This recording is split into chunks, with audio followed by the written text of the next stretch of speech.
Dr. Peter Attia out of Austin, Texas, has a podcast called The Drive, and it's actually one of my favorite podcasts there is. He explores a lot of different topics, specifically focuses a lot on cardiovascular disease, labs, and really going through truth versus not when looking at the research.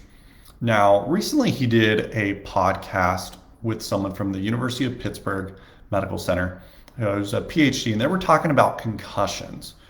Now, while there was some good information in there, there was also some things that I would consider to be misleading and makes people not take concussions as seriously as they truly should be. So basically, a short story, the guy has been doing concussion work for about 20 years, and he's painting a picture of everyone gets better from a concussion. Here's all you have to do, and there's no long-term issues. So I've been doing this work for about 10 years. I've got other colleagues who have been doing it for 20, 30 years. And one big red flag right out the door is no one helps 100% of concussions. Anyone that's telling you they fix every single concussion patient that walks through their door, you've got to be highly skeptical of.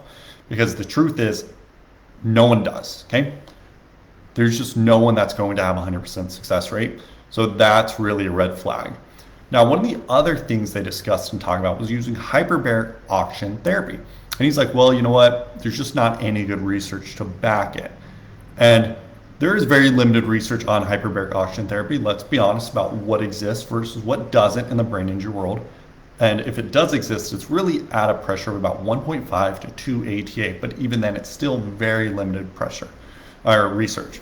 What do I see clinically is about 50% of patients will benefit from hyperbaric. So I don't think it's in the garbage the way he describes. But the other thing, since we're talking about research versus not, even when I started treating brain injuries 10 years ago, we were using what we understood about brain function.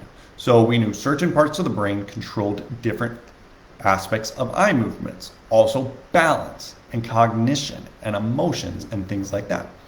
So as we would evaluate the brain, we would say, hey, you know what? This is what we're finding that's off.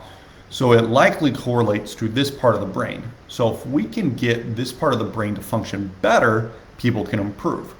And clinically, that's what we saw. People were improving. But even when we were doing this, there wasn't research to back up that, hey, doing vestibular therapy was a great idea for concussions. Doing vision therapy or oculomotor therapy was a great idea for concussions. It was more of connecting the dots years before the research ever got there. And so for him, who had been doing this for about 20 years, it's like, look, most of what you did early on, and even up to probably 5 years ago, wasn't really backed by research. Now, you may have had some good ideas, just how the way I was trained, right? There was really good ideas. So let's not bash hyperbaric because it's limited on research, especially when everything you did also was very limited on research. And that's not to say we can't do something because we don't have all the research yet, because if we did, then concussion patients, we'd routinely have to tell them, hey, there's nothing else we can do. When in reality, we can connect the dots, test things out clinically, and then say, are we seeing good results or not? So that was one of the big things I wanted to point out. Next, the thought that everyone recovers. So he was really saying no matter the severity of the concussions, people could fly in from out of town, they get an evaluation, they get sent home with a plan, and then they'd all get better.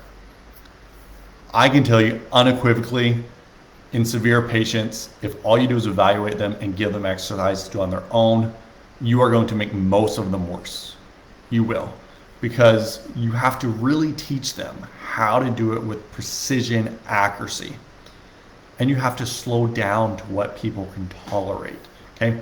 They will often do it wrong, push through what they can, and they'll make themselves worse. So, completely disagree with that. Honestly, if that's what you're seeing, it's probably because people aren't coming back and following up with you because they are doing worse. Now, you do have about 50% of people, you can give them generic exercises and they will get better. And that's generic exercises with vestibular, oculomotor, and even some physical therapy and exercise. That can help. But once again, the more severe, that's just not what we see. And then lastly, saying that there's no issues with concussions long term. Now, I understand that's an old thought that's been around for a really long time, but we do have enough research that says, you know what, there's some increased risk of Alzheimer's, other forms of dementia, Parkinson's, multiple sclerosis, and other things like that following concussions and brain injuries. To say that there's no issues afterwards, I think is really misleading, and that's to say with outdated thoughts. I mean, he does acknowledge that there are those who say there can be issues, but he just prefers to say it on the side that's not. But really, when you look at the research is very much trending to long-term issues that occur within the brain that can even persist even if people are back to a truly functional level. So functional level would be is they feel good, they're back to work, school, balance, eye movement testing looks good. There's still other things in the immune system that actually can be off despite all of those appearing normal. So that's my take on the podcast. What did you think when you watched listened or you watched the podcast? Do you agree with it? Do you agree with me or not? Once again, I just wanted to step back and say, hey, here's some things that people should really consider. Recovery isn't as simple as he tries to point it out to be. There are long-term issues, and we still have a lot of research that we need to get on concussions and brain injuries, and which means there's always going to be some level of what we're doing at the highest level that's still going to be experimental, but it's taking it, using it, and then saying, you know what, if we're seeing good results, we need to keep doing this with our patients. If we're not, we need to stop doing it, right? So once again, let me know what your thoughts. Did this help you? What questions you have about concussions and brain injuries and recovery? So please check out other videos as well. And until next time, this is Dr. Z.